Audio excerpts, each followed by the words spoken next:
Bonjour à tous. Bonjour à tous. Donc, Nidal Naban, je suis encore ravie de vous d'être là aujourd'hui. Vous êtes plus de 500 inscrits aujourd'hui et connectés pour cette troisième épisode de la série des 3 P. On a fait les pervers, on a fait les paranos et aujourd'hui, j'ai la joie de recevoir Manuel Orsa, mon ami. Manuel Orsa est médecin psychiatre au Mans. Il est expert à la Cour d'appel d'Angers et il est le secrétaire général de la Compagnie nationale des experts psychiatres près des cours d'appel. Donc, Manu, c'est un expert chevronné et le psychopathe, il connaît. Et donc, il va nous parler de psychopathie. Alors, salut Manu. Bonjour Nidal, bonjour à tous. Alors donc, avant de rentrer dans le vif du sujet, je situe quand même notre webinaire dans le contexte de l'AFPBN-MER. Vous connaissez l'AFPBN, plusieurs sections de recherche sur le suicide, sur la stimulation cérébrale, sur la neuroimagerie, sur le neurofeedback et sur la neurologie, sur la neuropharmaco, etc. Et donc, nous, la section psychiatrie légale, on traite la recherche en psychiatrie légale et on essaye d'être très actif au sein de l'AFPBN-MER.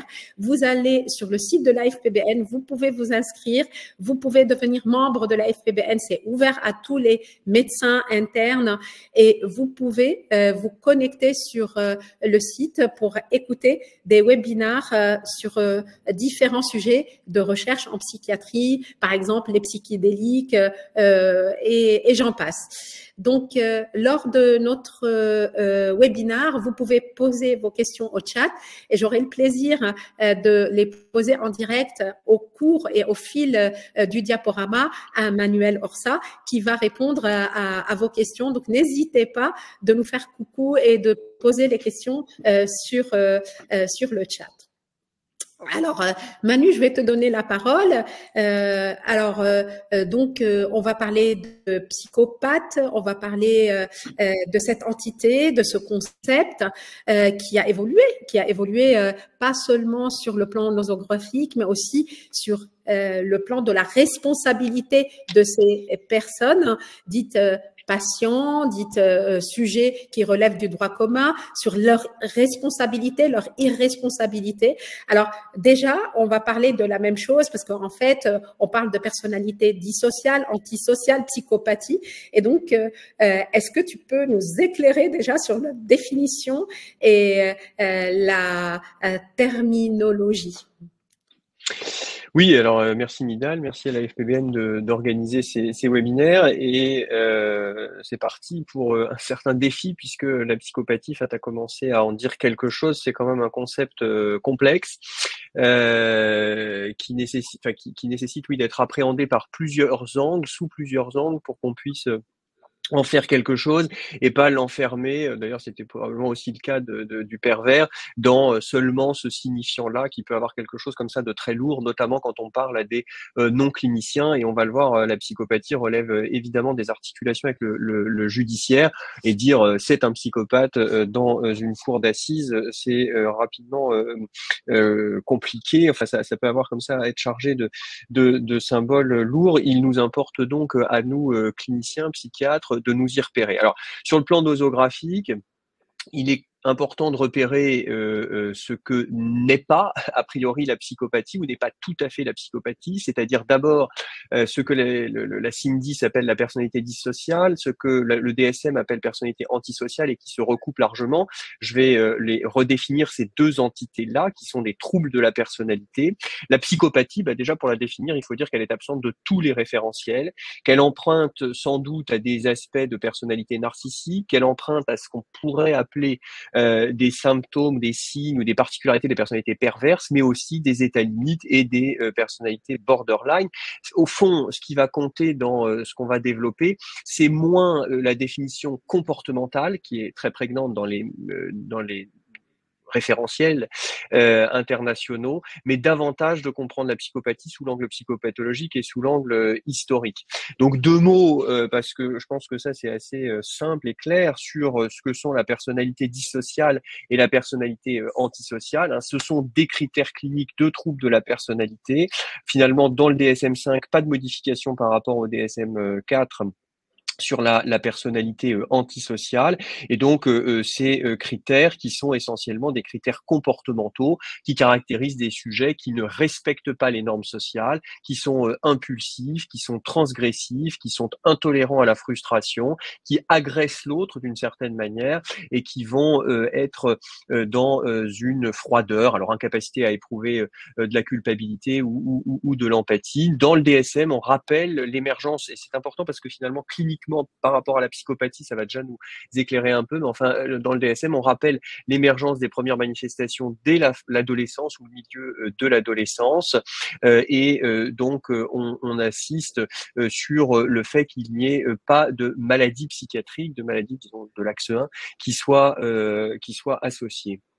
Alors, tu insistes, donc il y a immaturité, intolérance à la frustration, une espèce de froideur, une impulsivité et pas d'empathie dans ces personnalités. Alors, si on va plus vers la définition de la psychopathie, là, donc là, les traits de personnalité antisociale, dissociale et la psychopathie, alors.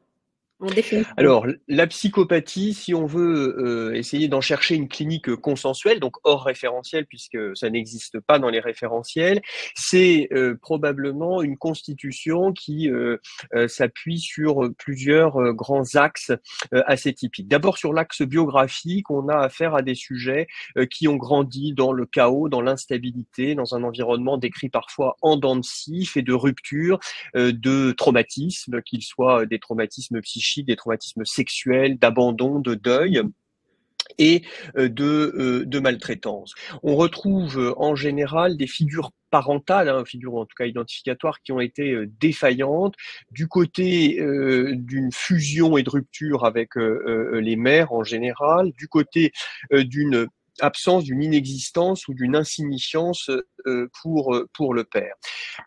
Dès le début de l'adolescence, enfin en tout cas dès le début de la socialisation mature, on va dire, eh bien on a affaire à des sujets qui vont mal s'insérer à la fois dans le groupe et dans les institutions, et donc on va avoir au fond là se détacher le style de personnalité antisociale, ce que d'autres disons appellent social breakdown. Je vais en reparler sur donc les modalités d'agression de la société.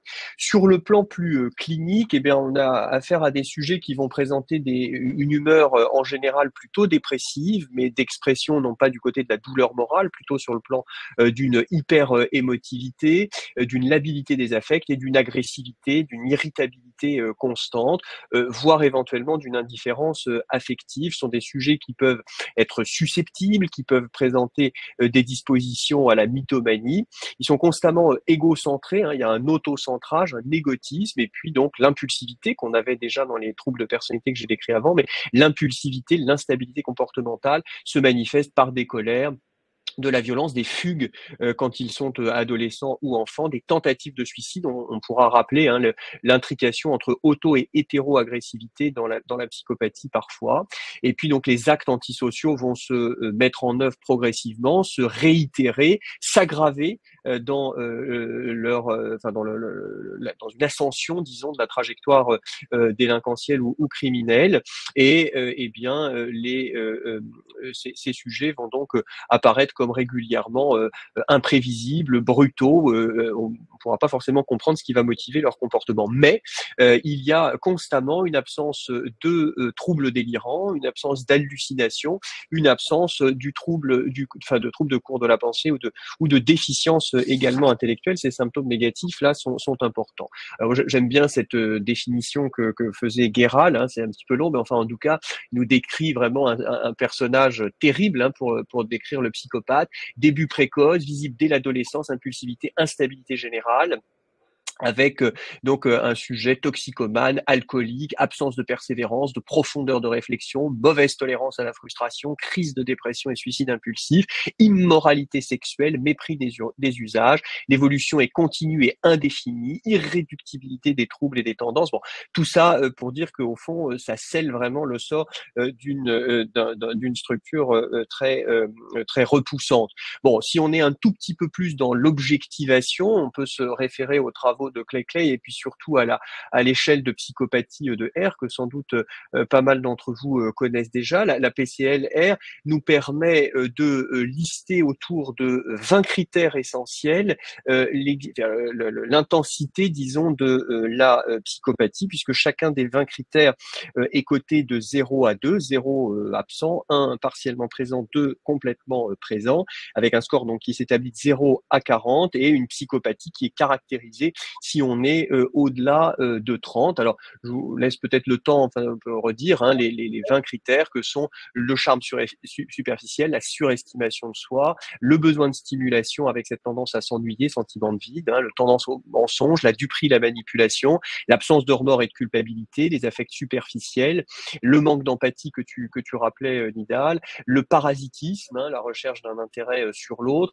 la faible maîtrise de soi, la promiscuité sexuelle. Dans la psychopathie, il y a également des transgressions de nature sexuelle, apparition précoce de troubles du comportement, incapacité à planifier à long terme, impulsivité, irresponsabilité, alors pas au sens légal, mais au sens moral, incapacité d'assurer sa responsabilité pour les faits et gestes, nombreuses cohabitations de courte durée, ça c'est l'instabilité des relations sociales, délinquance juvénile, violation des conditions de mise en liberté conditionnelle, c'est des sujets qui sont difficilement amendables et qui vont commettre différents types d'infractions. Alors, Manu, justement, en concernant la délinquance juvénile, William de Carvalho, que je salue au passage, te pose la question, les comportements sadiques envers des animaux tout petits, c'est-à-dire, est-ce que ça signe aussi, on peut avoir des signes dès la toute petite enfance de psychopathie qui peut démarrer, et sa question, c'est par rapport aux symptômes très tôt de la psychopathie. Oui. Alors oui, il est certain que des comportements d'allure sadique, des comportements qui ont tendance à agresser l'autre en toute largeur de ce qu'on peut avoir dans l'acception de l'autre, y compris des comportements agressifs vis-à-vis des animaux, doivent mettre en alerte. Naturellement, il n'est pas question de considérer qu'un enfant de 5 ans est déjà dans une trajectoire psychopathique, mais on comprend bien que, compte tenu de ce que j'ai énoncé, notamment des aspects biographiques, très tôt, au fond, des sujets vont pouvoir commencer à se structurer autour de comportements transgressifs vis-à-vis de la subjectivité de l'autre, quand bien même serait-il un animal, quoi. Alors, je te laisse continuer. Je voudrais saluer Dr Tahan qui nous fait un coucou depuis Dubaï. C'est un psychiatre qui est installé à Dubaï. Donc, le webinaire va très loin. Voilà. Donc, tu peux, s'il te plaît, nous parler un petit peu de l'évolution de ces traits de personnalité. Comment ça peut, avancer? Est-ce qu'il y a un diagnostic différentiel avec d'autres traits de personnalité? Et une question qui t'est posée aussi sur un diagnostic différentiel avec les troubles TDAH. Ouais, alors justement, sur le plan de l'évolution, les sujets qui s'inscrivent dans la psychopathie, la littérature les décrit comme peu mobiles sur le plan psychique. Ils évoluent assez peu, avec une évolution essentiellement marquée par l'avancée en âge et la réduction d'impulsivité qui va avec cette avancée en âge, notamment à partir de la 5e décennie de vie, c'est-à-dire qu'en gros, il s'améliore à peu près après 40 ans. Mais pas de changement véritable pour le reste. Ce sont aussi des sujets qui vont précocement évoluer vers la mort, puisqu'il y a une surmortalité violente précoce. C'est des individus qui vont se retrouver dans des milieux sociaux, dans des configurations où ils vont être exposés à d'autres délinquants, ou qui vont être dans une surprise de risque ou dans une prise de surrisque, on va dire, et qui vont se retrouver éventuellement à décéder prématurément d'accidents. Alors, sur les diagnostics différentiels et singulièrement donc par rapport à la question du TDAH, bah oui, c'est un diagnostic différentiel. La psychopathie n'est pas l'hyperactivité avec déficit attentionnel. D'abord, la première chose, c'est que il s'agit de distinguer ces sujets atteints de psychopathie de la normalité, puisque ce qu'on a indiqué, enfin ce que j'ai indiqué jusque-là, peut, dans une certaine limite d'intensité, ne pas nécessairement appartenir à un trouble ou à une variation importante par rapport à la norme. En effet, il ne s'agit pas de confondre les profils psychopathiques qu'on va détailler là juste après avec les troubles des conduites, les troubles oppositionnels, l'hyperactivité, les troubles explosifs intermittents, les boïdophrénies ou les troubles psychotiques ou de l'humeur, car il y a des particularités psychopathologiques et c'est plutôt ce que je vais me proposer là de développer. En revanche, là où c'est plus subtil, et notamment le NICE l'a entériné, c'est qu'il existe sans doute un continuum entre les troubles de personnalité que j'ai abordés d'emblée et ces dispositions psychopathiques, avec cette idée que peut-être la psychopathie pourrait être regardée comme la forme la plus sévère, la plus riche, la plus foisonnante cliniquement du trouble de personnalité antisociale. Mais pour s'y repérer, ce que je propose à partir de maintenant, c'est plutôt effectivement de distinguer entre l'acception anglo-saxonne de la psychopathie, américaine on va dire, et la psychopathie plus européenne et même plutôt française. Justement, c'était ma question qui allait venir, parce qu'on a vraiment le profil de psychopathe qu'on peut voir sur les séries Netflix, la vision américaine de psychopathe et les traits psychopathologiques de l'école française, l'école plutôt européenne. Comment on voit les psychopathes et ces deux entités, enfin ces deux visions différentes des choses. Est-ce que par exemple tu peux nous décrire d'un côté la vision américaine, la vision francophone et notre vieille école européenne de comment on les voit, les psychopathes, d'une façon différente, je pense.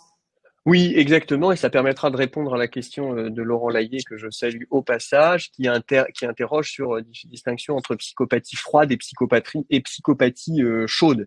Alors en effet, si on veut regarder le psychopathe américain versus le psychopathe français, il s'agit d'abord de repérer que dans la conception américaine, on a plutôt affaire à des sujets qui présentent des manifestations perverses ou de narcissisme pathologique aménagé, là où on regarde plutôt des sujets sous l'angle de leur profil, on va dire plutôt état limite en France. Le psychopathe français, il a plutôt tendance à être décrit sur un trépied que sont son rapport à la loi d'une part, son organisation de personnalité, donc plutôt du côté état limite, et son économie psychique et ses mécanismes de défense, alors que dans l'acception américaine, on met vraiment au centre le rapport à la loi et à la transgression, avec un modèle explicatif du côté américain qui est très descriptif et qui est très orienté vers une compréhension comportementale et vers une prise en charge au fond répondant à des protocoles.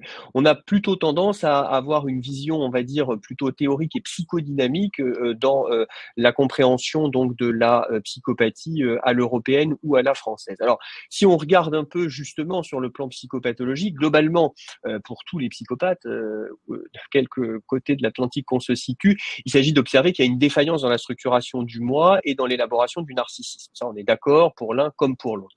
Du côté français, on a plutôt tendance à considérer que le noyau, c'est un abandonnisme avec des fixations traumatiques qui vont empêcher des relations d'objets différenciées. Ça, c'est Bergeret et Kernberg qui nous enseignent ça. Et donc, on comprend plutôt là un fonctionnement sur un mode abandonnique, là où dans la compréhension américaine, on a plutôt tendance à se focaliser sur les troubles du narcissisme avec un fonctionnement grandiose et donc non pas une relation d'objets différenciés empêchée, mais plutôt une emprise avec avec une tyrannie de l'objet. Et donc là encore, ça va s'exprimer davantage dans les comportements du sujet. Alors, quoi qu'il en soit, ces deux psychopathes, français ou américains, ont une tendance à la destructivité.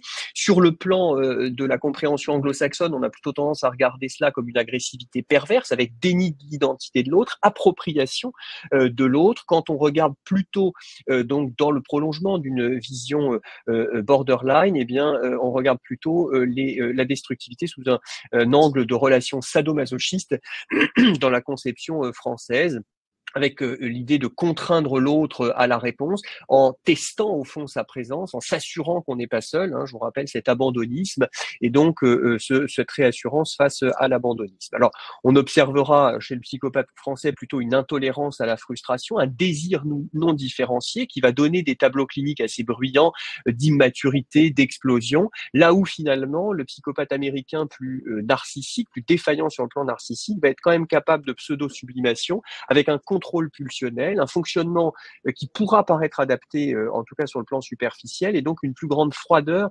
dans sa présentation, un tableau clinique moins bruyant, une maturité qui est un peu plus absolue. Quant au rapport à la loi, eh bien, notre psychopathe français, lui, il est plutôt dans un testing de la loi, dans une recherche des limites, là où le psychopathe américain, disons, le psychopathe froid, eh bien, nie le sens de la loi et va même éventuellement, par des raisonnements biaisés, en démontrer l'inanité. Bon, je passe sur les aspects d'excitation et de sens de par-excitation pour dire qu'ensuite, sur les éprouvés douloureux, ils sont très présents chez le psychopathe français borderline, avec une perception de soi qui est entachée par les échecs et donc des passages à l'acte suicidaire, une image de soi très détériorée. Là où, chez le psychopathe américain nettement plus froid, nettement plus distancié de son vécu émotionnel, il y a très peu, voire pas de passage à l'acte suicidaire. On a... L'éprouvée douloureux se voit sur ses avant-bras voilà. chez le psychopathe français, qui est inscrit sur son corps, en fait, par des tatouages. Voilà. Le psychopathe américain va plutôt être figé et donc ne déprimera pas, là où le psychopathe français aura plutôt tendance à être dans un anaclitisme propre à son état limite et donc à une éventuelle dépressivité du registre anaclitique et donc sera éventuellement d'évolution plus favorable de ce point de vue. En revanche, les mécanismes de défense sont assez communs, nous dit Red Milloy, qui est quand même celui qui a écrit le livre de référence sur les psychopathes, avec des projections, des rationalisations, une dévaluation, un déni, une identification projective, une omnipotence et un clivage qu'on retrouve toujours dans la psychopathie. Alors, le fonctionnement social, il va être marqué chez le psychopathe français par la répétition d'échecs, avec des trajectoires qui sont vraiment médiocres. On pourrait prendre, par exemple, on pourrait prendre l'exemple de Tony Meillon, qui était ce criminel qui a tué l'affaire Laetitia en Loire-Atlantique, et qui est un individu qui a vraiment une trajectoire d'échec permanent et de réitération de transgression jusqu'à un viol et un meurtre. Il a surtout été condamné pour le meurtre et pas pour le viol. Et à l'inverse, dans l'acception américaine, eh bien, on a plutôt affaire à Bernard Madoff, c'est-à-dire le psychopathe en col blanc, celui qui va très bien réussir sur le plan social, en tout cas en superficie, mais qui cache effectivement tout l'ensemble de l'iceberg psychopathologique que je viens de décrire. Donc, on a plutôt dans la conception de la psychopathie américaine une clinique des comportements, là où on observe plutôt dans la psychopathie à l'européenne une clinique donc du fonctionnement psychique. Alors, est-ce que tu as des chiffres, par exemple, Manu, est-ce que sur le plan épidémiologique, tu as quelques repères à nous donner ? Oui, alors qui sont évidemment difficiles et à prendre avec une certaine mesure, puisque donc on a bien compris que sur le plan nosographique, la psychopathie n'est pas toujours très évidente à identifier. Ce qu'on peut dire d'abord, c'est sur le trouble de personnalité antisociale, on repère qu'il est présent dans 2 à 3% de la population générale, 1% des femmes, 3% des hommes, qu'il est d'expression maximale entre 25 et 44 ans. Souvenez-vous que à partir de la 5e décennie de vie, ça se calme, et ça concerne surtout des populations urbaines défavorisées, et notamment des personnes qui vont s'extraire très vite du système scolaire. On repère qu'il y a 14 fois plus de troubles de personnalité antisociale chez les individus qui sortent de l'école avant 11 ans, enfin à 11 ans on va dire, et 3 fois plus chez ceux qui sortent à 15 ans. Donc le niveau de scolarité est quand même très significativement associé à l'expression de troubles de personnalité antisociale. S'agissant de la psychopathie, si on se réfère à son évaluation par la PCL, eh bien c'est plutôt 1% de la population population environ, mais avec des grandes différences selon les populations qu'on va regarder, puisque dans certaines études, on peut retrouver jusqu'à 40% des détenus hommes ou femmes atteints, disons, d'un score compatible avec une psychopathie, jusqu'à près de 80% des pédophiles violeurs, hein, donc avec donc comme ça une représentation, une surreprésentation des troubles psychopathiques dans certaines populations, ce qui n'est pas étonnant, mais ce qui est aussi pour les psychiatres qui ont une pratique médico-légale, nous confronte éventuellement assez fréquemment à ce type de personnalité. Et avant de passer un petit peu à des repères historiques, parce que ça, on en a besoin pour savoir où on en est arrivé aujourd'hui, une question de clinique de Franck Roland qui te pose la question, sociopathe ou psychopathe, est-ce que c'est une question d'intensité de symptômes ou de capacité intellectuelle?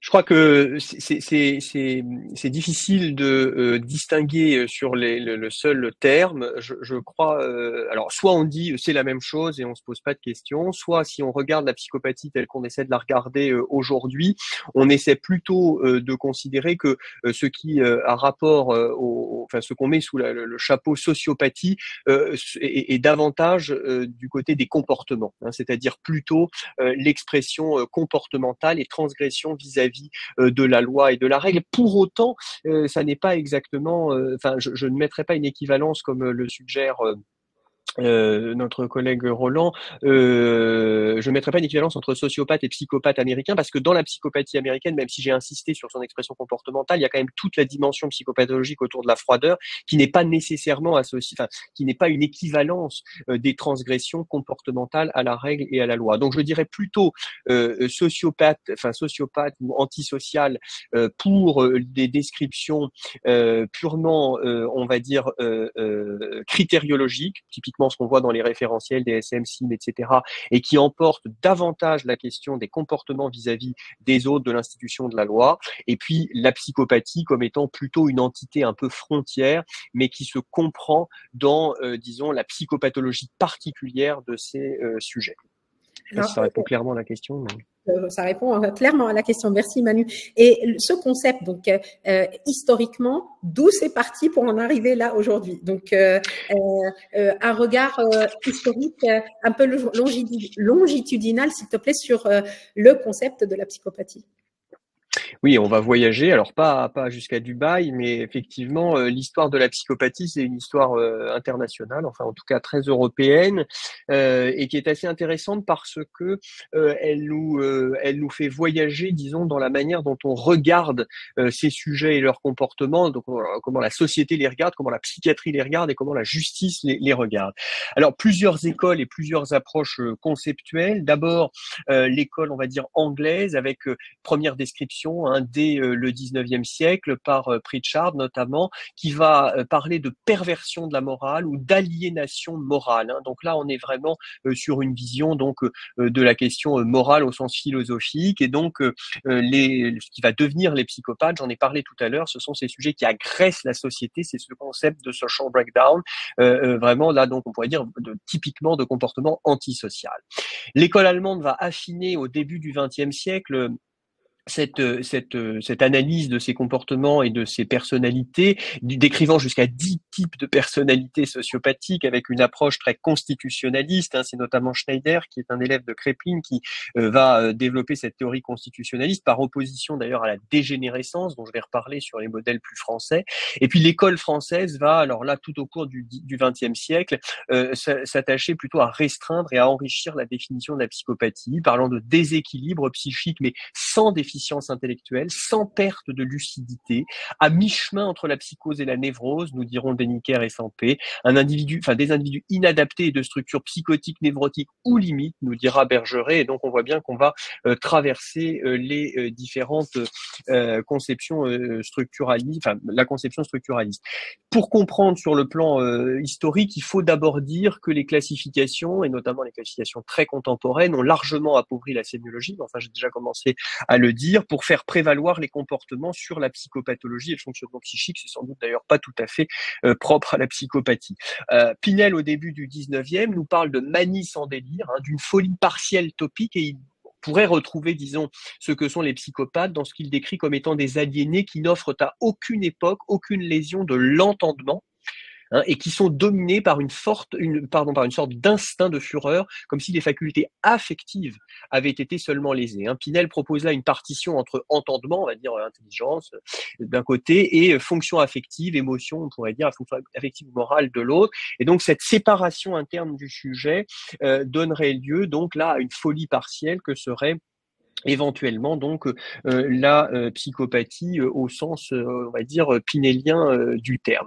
Un peu en avançant, dans la deuxième version de la monomanie d'Esquirol, la monomanie homicide pourrait tout à fait répondre, disons, à notre compréhension de ce qu'est la psychopathie, décrivant des sujets qui tuent sans conscience, sans passion, sans délire, sans motif. Hein, et donc au fond avec une certaine froideur, un certain déterminisme du crime qui serait donc consubstantiel de la personnalité. Et donc très tôt, la question de la responsabilité va se poser pour ces sujets en s'interrogeant sur le fait qu'il s'agirait soit du symptôme d'une maladie, auquel cas il pourrait aller du côté de la psychiatrie, soit d'un acte illégal, auquel cas il relève de la justice. Alors quelques mots pour comprendre un peu ce qu'a été le cheminement de la psychopathie, on va dire dans le champ judiciaire et dans le champ pénal. On voit avec Georget au début du 19e qu'on va généraliser l'expertise psychiatrique progressivement. On va voir apparaître dans le code pénal l'article 64 qui permet d'irresponsabiliser les malades mentaux considérés comme déments au moment de leur acte. Et à ce moment-là, on considère que la monomanie homicide relève de l'article 64 du code pénal, c'est-à-dire qu'au fond, ces sujets relèvent d'une irresponsabilité pénale. Les faits qu'ils commettent ne peuvent pas être condamnés.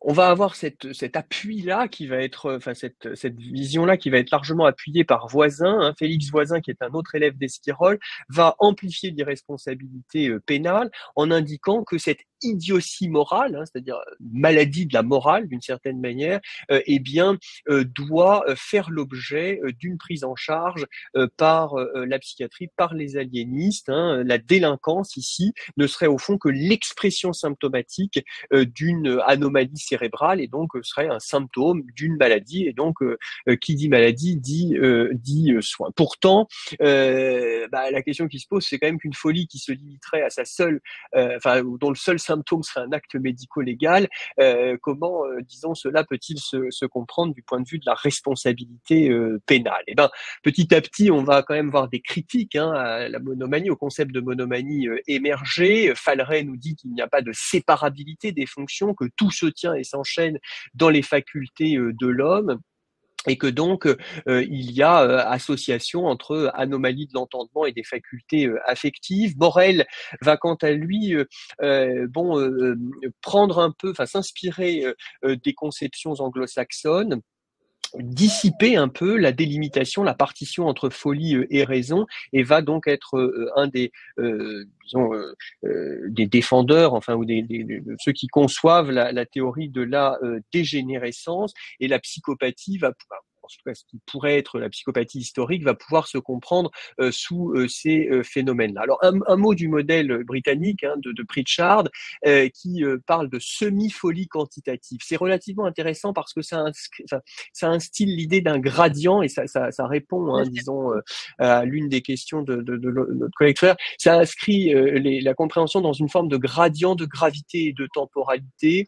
Le psychopathe serait dans un état intermédiaire entre folie et raison. Il n'est plus figé, disons, comme dans le modèle français des monomanies, dans un fonctionnement qui serait immuable, et il y aurait une évolution au fil du temps. Bon, pour autant, on est là encore dans l'idée que ça relèverait strictement du champ de la psychiatrie, et que l'irresponsabilité pénale devrait être soutenue pour ces sujets-là. Mais justement, ça me donne la transition, cette histoire de gradient. On sait qu'il y a une irresponsabilité pénale, une responsabilisation totale et une altération, c'est-à-dire un gradient dans le degré de l'irresponsabilité pénale.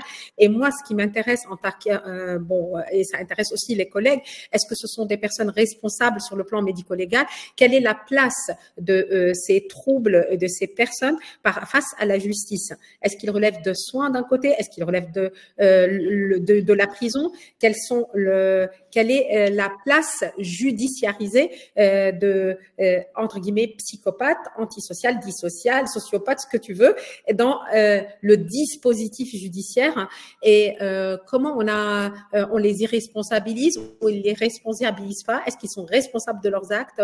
Et comment tu as ce regard qui est très important et sociétalement très important qu'on posera sur ces individus?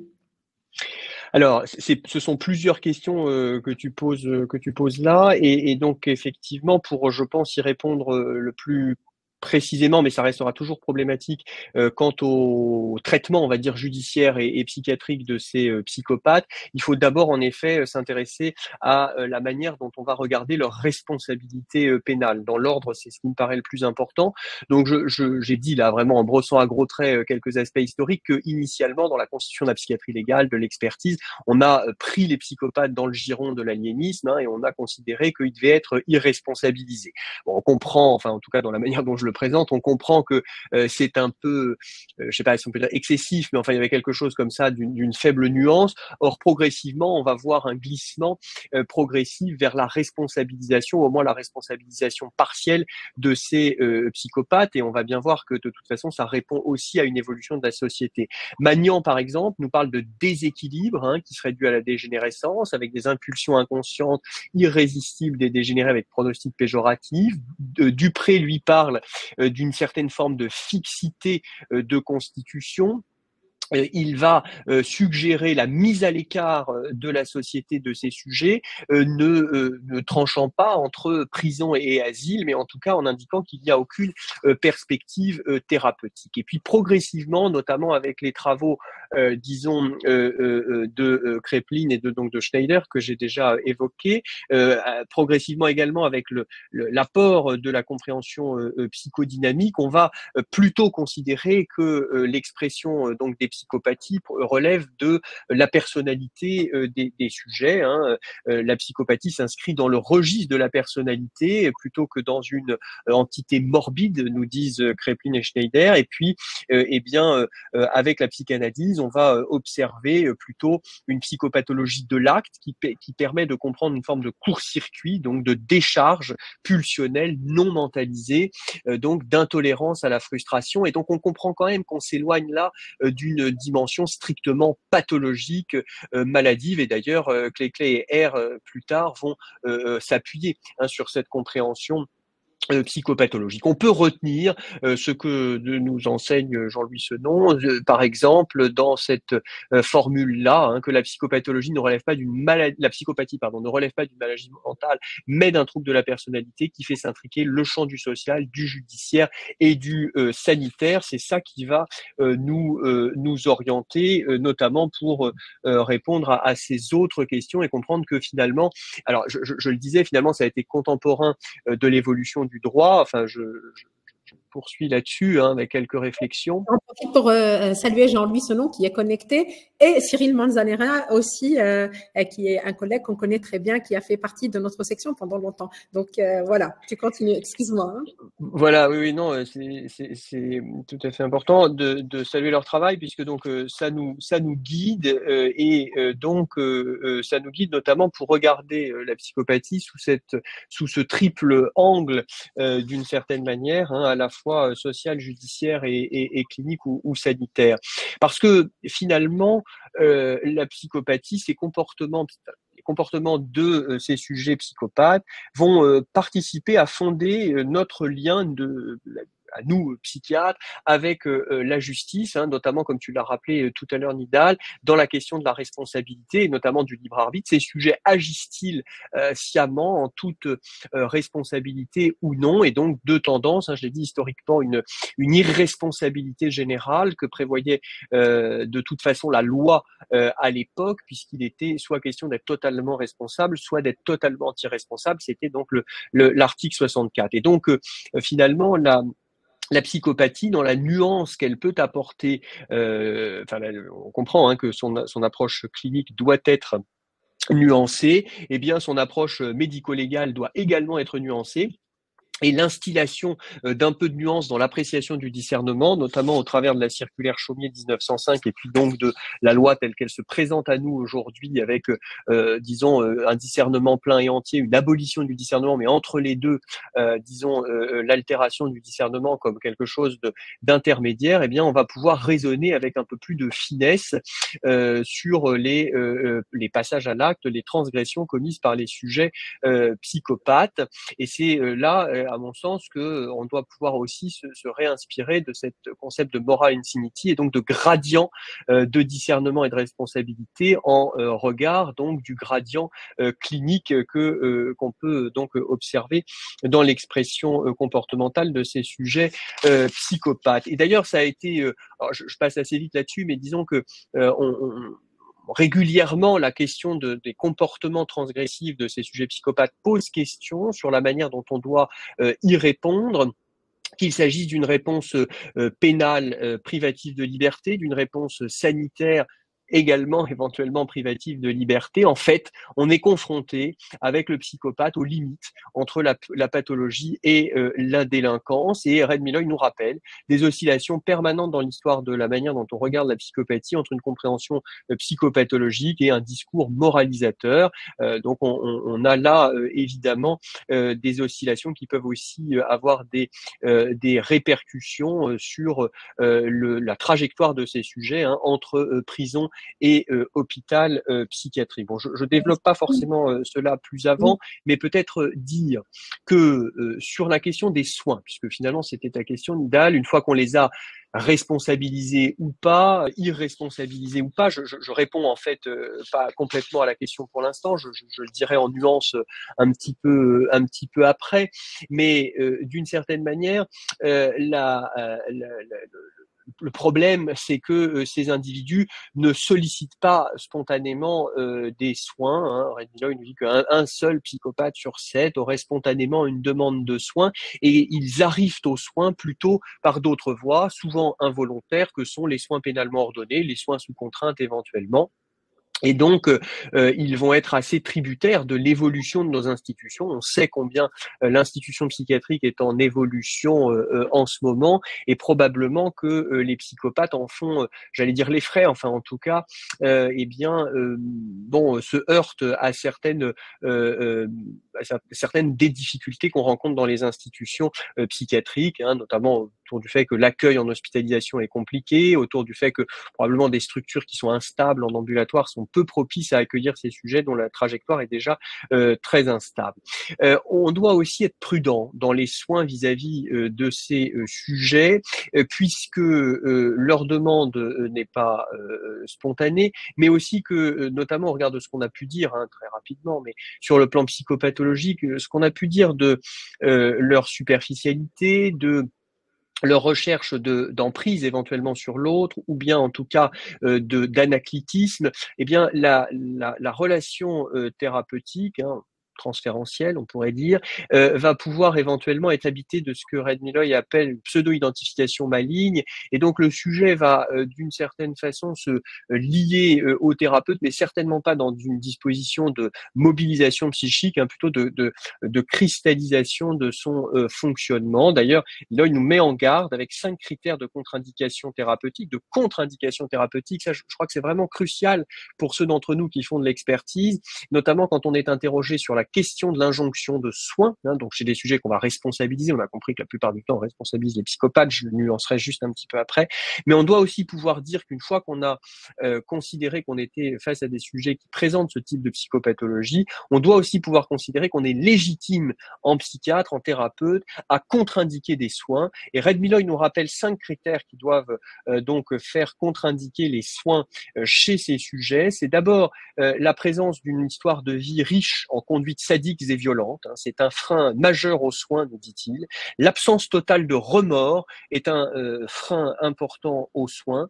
L'écart franc du degré d'intelligence mesurable d'au moins 2 degrés par rapport à la moyenne. Donc en gros, les psychopathes débiles ne sont pas éligibles aux prises en charge psychiatriques. L'absence de d'expériences d'attachement dans l'histoire de vie, hein, ces sujets chez lesquels on ne peut repérer aucune possibilité d'attachement doivent ne pas être regardés comme éligibles à des soins. Et enfin, alors ça c'est moins la position de l'expert, mais plus des confrères qui travaillent en détention éventuellement ou qui assurent des soins pénalement ordonnés. Red Milloy nous dit le ressenti par des cliniciens expérimentés d'une crainte de prédation de la part du patient, même si le patient n'a pas eu de comportement ouvertement menaçant, eh bien cette crainte de prédation ressentie dans la relation contre-transférentiel doit être un critère de suspension ou de contre-indication aux soins. Ça m'amène à dire, parce qu'au fond, c'est une pathologie quand même du repérage, la psychopathie. Repérage vis-à-vis de soi-même, repérage vis-à-vis des autres, repérage vis-à-vis de la morale, de la loi, de la société, que pour pouvoir à la fois les analyser sur le plan médico-légal et pour pouvoir les orienter sur le plan des soins, ce qui est important, c'est de resituer le rôle de chacun, de repérer ces individus et de ne pas confondre le rôle du juge, du psychiatre, du SPIP, etc. Là où on sait bien que parfois il y a une espèce comme ça de grand nuage très gazeux entre ce que sont les rôles de chacun et de chacune. Et donc il faut éviter une posture omnisciente. Vous savez bien que avoir une posture omnisciente dans le soin, c'est susceptible évidemment d'être une figure donc à agresser et donc on doit rester tout à fait prudent sur les indications de soins qu'on porte chez les psychopathes. Et je reviens. Attends, Manu, excuse-moi, je prends 2 secondes parce que c'est hyper extrêmement riche ce que tu viens de développer. Ça mériterait 1 heure tout seul, ce sujet-là bien précis, parce que c'est vraiment là où il y a l'oscillation, c'est là où il y a le flottage, c'est là où il y a la patate chaude et des questions de la part de nos collègues, c'est là où ils sont interrogés au quotidien. Donc, c'est important qu'on donne des repères et des façons de faire aussi. Pourquoi? Parce que ils sont confrontés la plupart du temps dans les services de psychiatrie de secteur à des psychopathes qui sont psychiatrisés et non judiciarisés. Et une fois qu'on a l'estampille psychiatrie, ils sont passés en psychiatrie dans un moment de leur parcours qui est un parcours chaotique comme tu le décris. Et depuis, on n'arrive plus à s'en débarrasser, entre guillemets. Alors, quels sont tes repères? Quels repères doit-on avoir? C'est une question d'Avicenne, c'est une question aussi qui revient souvent dans la clinique de tous les jours, dans les secteurs d'hospitalisation. Comment peut-on se repérer pour essayer de sortir et de ne pas être englouti dans ce dysfonctionnement entre psychiatrie et justice? Bon, je crains ne pas avoir de solution clé en main à livrer. D'abord parce que probablement si si un certain nombre de ces sujets se retrouvent psychiatrisés, c'est qu'il y a globalement une appétence psychiatrique de la justice dans l'époque que l'on vit. Vous comprenez bien par la pléthore de demandes d'expertise, par le recours extrêmement massif aux soins pénalement ordonnés, par l'idée que au fond, le soin psychiatrique pourrait être dispensé largue à manu à toutes les personnes qui transgressent. Il y a comme ça une espèce de pensée magique du côté de la justice que les soins peuvent être une réponse à toute forme de comportement déviant, quel qu'il soit. Donc voilà, c'est pas si surprenant que ça qu'on ait des sujets, disons, à profil psychopathique qui se retrouvent en psychiatrie. Cela étant, et comme j'ai essayé de l'indiquer, comme si on regarde les choses de manière nuancée, il y a vraisemblablement quand même des sujets psychopathes qui, à certains moments de leur trajectoire, présentent d'authentiques manifestations psychiatriques pathologiques. Du côté de la dépression, je suis passé très vite, mais du côté éventuellement parfois d'efflorescences délirantes, ponctuelles, mais qui peuvent exister, notamment à la faveur d'un point toxique ou de crises psychiques, des sujets qui peuvent aussi avoir des passages à l'acte suicidaire. Bon, tout ça relevant effectivement de la psychiatrie. Mais ce qui me paraît effectivement important pour répondre à ta question, à la question du confrère, c'est de s'y repérer nous-mêmes, là encore, sur je dirais la question comportement et psychopathologie. C'est-à-dire que peut-être à certains moments, on est amené à soigner, à prendre en charge en psychiatrie certaines manifestations psychopathologiques de psychopathes, psychopathe qui va être en crise suicidaire, qui va se trouver en période de dépression, qui va se trouver en période de dépendance sévère à des toxiques et qui va nécessiter un sevrage. Mais, et c'est là où on doit être, je crois, vigilant et donc connaître la psychopathologie de la psychopathie, c'est aussi fixer les limites de là où on n'ira pas. Et donc, on va aller du côté de la prise en charge de la crise suicidaire, aller du côté de la prise en charge de la dépression ou de l'addiction. Mais en revanche, il faudra savoir lâcher ce patient. Enfin, en tout cas, il s'agira de pouvoir dire que les soins s'arrêtent à un moment donné, ce qui n'est pas toujours facile, évidemment, quand on est psychiatre et qu'on a face à soi des sujets qui sont quand même des sujets qui sont peu adaptés socialement, qui posent des grands problèmes, mais pouvoir considérer que ces problèmes ne sont pas posés à la psychiatrie, mais à d'autres formes d'institutions. Donc, ça impose évidemment de naviguer sur cette frontière que je trouve évidemment très difficile entre moments d'expression pathologique de ces structures psychopathiques et puis autre moment où c'est le sujet qui s'exprime tel qu'il a à s'exprimer mais qui ne relève pas du soin ou de la maladie. Et finalement dire ça pour le soin, c'est le dire, et ça me permet de reprendre le fil pour terminer, c'est dire la même chose pour la question du discernement et de la responsabilité pénale. Je crois qu'il ne faut pas s'interdire de se dire que probablement certains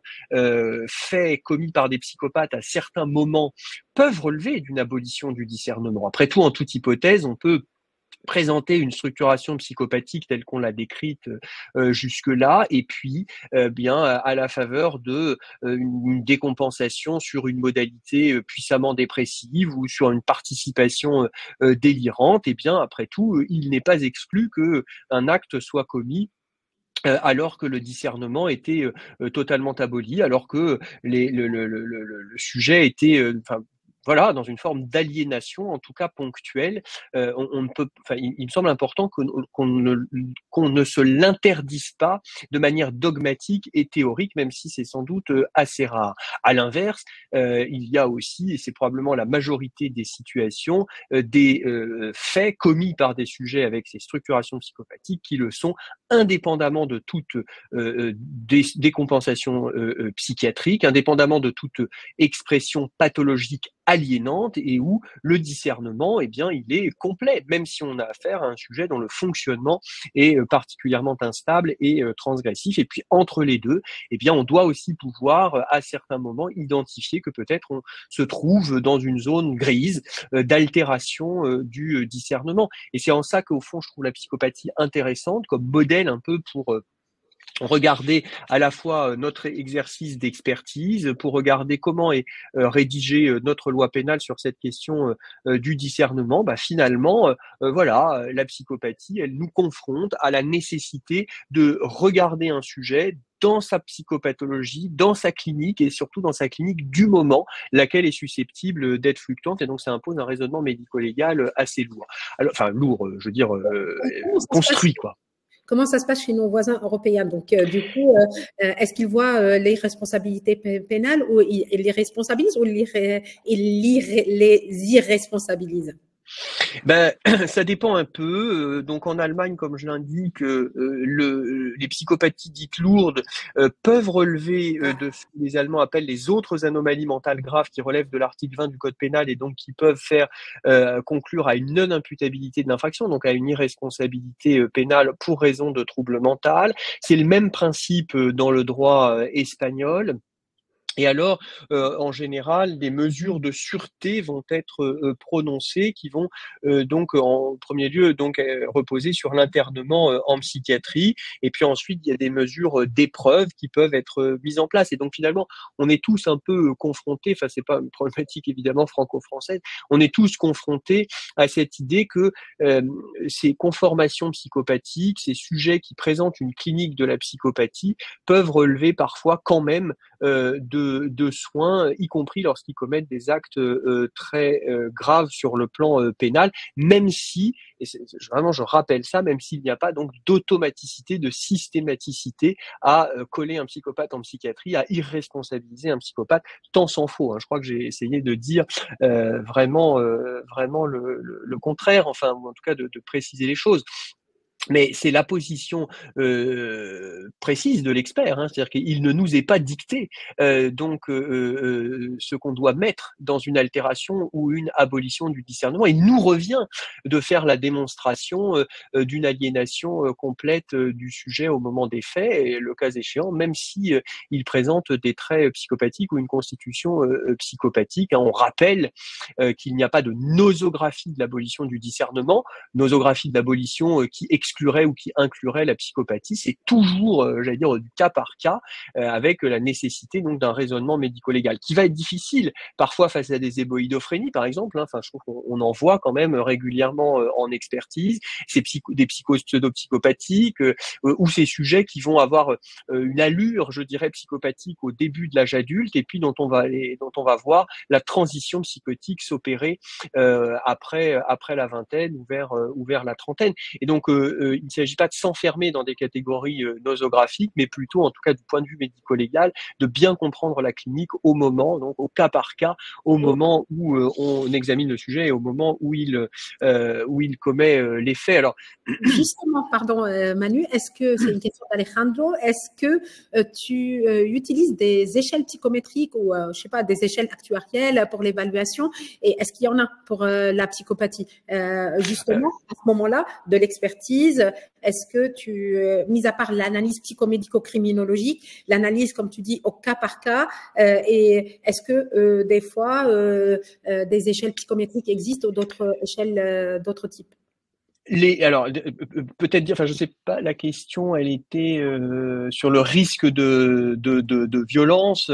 Je crois devoir dire et mettre en garde. En général, en fait, je te pose la question, est-ce que dans la pratique expertale, on peut utiliser des échelles bien particulières pour évaluer les risques de violence ou la psychopathie? Je pense qu'on n'a pas tous la même doctrine vis-à-vis de ça. Il faut quand même dire que ça n'est pas recommandé que de faire état de chiffrage d'évaluation quantitative dans les expertises psychiatriques pénales, hein, et de dire, j'ai évoqué notamment la PCR qui est quand même l'échelle donc de référence, on va dire, mais alors on peut, je pense que beaucoup d'entre nous l'utilisent, l'ont en tête lorsqu'ils examinent un individu et se repèrent vis-à-vis d'elle. En revanche, donner un résultat de PCL dans une expertise, un résultat chiffré quantitatif dans une expertise psychiatrique me paraît être extrêmement discutable et litigieux. Hein. Je pense que ça, c'est vraiment une mise en garde. Mais en effet, je pense qu'on peut tout à fait se repérer avec, enfin, en tout cas, moi, je suis pas un fervent défenseur des échelles quantitatives et des échelles actuarielles. Je crois que l'évaluation, elle doit se fonder sur quelque chose d'un peu plus transversal, y compris les échelles, mais pas exclusivement. En tout cas, l'échelle de R est particulièrement pertinente. Enfin, elle répond à la fois à la clinique et à la fois à quelque chose d'opérationnel, on va dire, pour s'y repérer, que ce soit sur le plan parce que c'était un peu la question de notre collègue, sur le plan de l'appréciation de la dangerosité et à la fois sur le plan clinique, quoi. Ok, donc je te laisse conclure parce que on a oui, oui, effectivement, plus de quelques minutes pour dire bon voilà, enfin j'ai déjà un peu indiqué ça, hein, cette question du gradient, cette question au fond de la discussion qu'il doit pouvoir y avoir sur le discernement et donc sur la trajectoire de ces individus qui certes ne relèvent pas automatiquement de la psychiatrie, mais qui peuvent en relever, qui relèvent probablement d'une confrontation à la loi la plupart du temps, mais qui peut-être parfois n'en relève pas, car au fond, il ne s'agit pas d'exclure le fait que des sujets qui présentent des conformations psychopathiques puissent avoir également des troubles mentaux caractérisés. Et d'ailleurs, ça majore évidemment leur dangerosité, hein, une bipolarité avec des manifestations psychopathiques, une schizophrénie avec des manifestations psychopathiques est de nature à exacerber le niveau de dangerosité singulière, enfin de la même manière, hein, que d'autres facteurs sont susceptibles d'augmenter la dangerosité des malades mentaux. Et donc la psychopathie doit être regardée aussi comme un tel facteur. sur la question donc du discernement, je l'ai indiqué. Donc pour conclure, hein, dire qu'au fond, je trouve que c'est aussi pour ça qu'on avait proposé ce webinaire. La psychopathie est une entité qui est intéressante à analyser parce qu'elle montre l'importance d'une analyse clinique globale, d'une clinique qui doit être adogmatique, hein, qui nécessite d'être pensée parce qu'au fond, elle nous confronte un peu, elle nous pousse dans nos retranchements et cliniques et médicaux légaux, et elle appelle davantage qu'un profilage criminologique, c'est-à-dire d'un regard porté exclusivement sur les passages à l'acte et les comportements, et elle nous impose plutôt une analyse psychopathologique qui nous interpelle, qui nous oblige à penser notre positionnement, à réfléchir et à développer un raisonnement médico-légal fin s'agissant de l'expertise. Et donc, ça se traduit par une articulation des différents champs, celui de la psychiatrie, du judiciaire, du pénitentiaire, du social, de l'éducatif, et non pas, enfin, j'ai essayé de dire tout à l'heure, et non pas l'entretien d'un clivage entre ces différents champs, qui sinon, au fond, ne fait qu'entretenir le clivage même du sujet, sa perte de repère et sa navigation comme ça confuse entre les différentes institutions. Ça nous oblige d'une certaine manière à penser alors notre place de psychiatre au sein de notre propre institution, mais aussi vis-à-vis des autres institutions. Mais excellent, Manu, bravo. C'est cette phrase que je retiens. Tu nous as obligés à penser. J'ai pas vu le 1 heure passer. C'était trop intéressant. Tu as donné plein de références. On peut revisionner donc ton topo sur le site de l'AFPBN. Franchement, bravo pour ce focus sur la psychopathie. Et j'adore ta position très humble face à ce trouble qui est quand même, et ce concept qui est très complexe, hein, tant sur le plan psychopathologique, sur le plan médico-légal, psychiatrie légale et sur le plan de l'irresponsabilité. En tout cas, tu te poses beaucoup de questions, tu nous as éclairé, mais on se pose aussi des questions avec toi sur ces patients quand même remarquables, sur ces individus, remarquables qui nous posent et qui nous interrogent tout le temps. Et la question du clivage à ne pas en tenir, on l'a entendu et on te remercie, t'es brillant et je t'embrasse, c'était super. Bravo. Alors, avant de nous quitter, alors tu as des merci de tout le monde. Et puis, avant de nous quitter, je voudrais vous annoncer le prochain webinaire de la section psychiatrie légale.